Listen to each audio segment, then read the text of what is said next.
Our problem is we don't have earlids. We've got no way of actually switching off the sound we have. And our listening brains are always awake even when we're asleep. And that's the real problem. We're always alerted to sounds.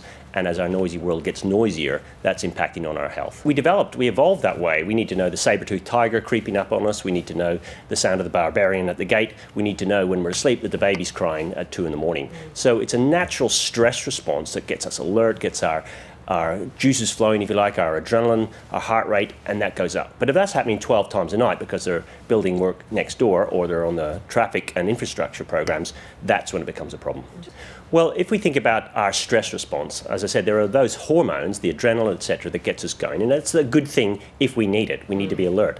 But what happens as any stressor, so whether it's cigarette smoking, too much alcohol, diet, not enough exercise, there's pressure put on your blood vessels, and that increased stress that you get from the sound is actually having the same effect. It's tightening your arteries, it's making your heart work harder, and you get the heart attacks or stroke, things like that are essentially associated with that stress response. So that's a really important point, because we do think about hearing health a lot, and particularly in Australia where it's a big issue and it's well known. The non-hearing health things are related to the level of sound or the intensity of sound. And there are two issues.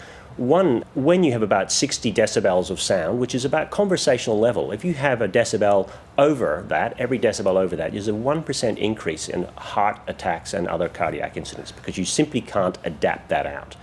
And the other issue is that if someone says, oh, the average sound level in your house is 50 decibels, you think that's okay between 10 and 6 in the morning. But if it's spiking between 40 and 60 decibels because the jackhammer goes off 10 times a night, you're going off 10 times a night as well. That's stress. The regulations we've got, the noise at work regulations are there, and they have been there for a while.